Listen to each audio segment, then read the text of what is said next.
स्वागत है India news digital पर आप सभी का। आपके साथ मैं अंजलि मुद्गल। मौसम में बहुत ज़्यादा तब्दीलियां देखने को मिल रही हैं। कभी बहुत ज़्यादा रात के समय में ठंड लगने लगती है, एसी बार बार आप बंद करते हैं चलाते हैं तो कभी घुटन गर्मी उमस आपको परेशान कर रही है। यानी कि मौसम में बहुत ज़्यादा बदलाव हो रहा है। कभी ठंडक महसूस होती है तो कभी गर्मी अचानक से बहुत ज़्यादा लगने लगती है, जिसकी वजह से शरीर पर हमारे बहुत ज़्यादा असर पड़ता है और बीमारियों का खतरा भी बढ़ जाता है।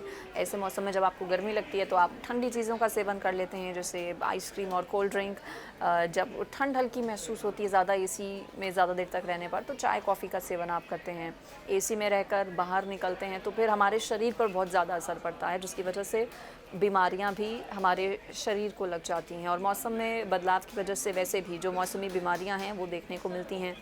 अगर अभी की हम बात करें तो स्वाइन फ्लू और डेंगू का खतरा बहुत ज़्यादा बढ़ा हुआ है, ना सिर्फ दिल्ली एनसीआर में बल्कि कई राज्यों में उत्तर भारत के खास तौर पर डेंगू और स्वाइन फ्लू के केसेस रिपोर्ट किए जा रहे हैं।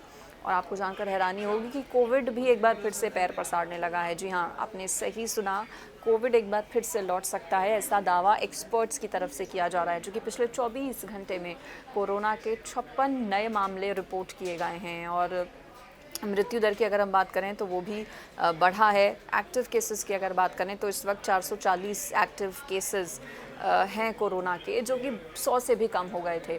केसेस इसी तरह से धीरे धीरे बढ़ते हैं और अब मौसम में बदलाव हो रहा है, सर्दियों की तरफ आगे हम बढ़ रहे हैं, तो कोरोना के केसेस कहीं बढ़ ना जाएं ऐसा खतरा लोगों को सता रहा है। ऐसे में इम्यूनिटी पर आपकी बहुत ज़्यादा असर पड़ता है जब मौसम में बदलाव होता है। और हम जानते हैं कि कोविड का सीधा कनेक्शन हमारी बॉडी की इम्यूनिटी से है, तो ऐसे में इम्यून सिस्टम अपना मजबूत करना बहुत ज़रूरी है, ताकि ना सिर्फ डेंगू और स्वाइन फ्लू से आप बचे रहें बल्कि कोरोना से भी आप बचे रहें।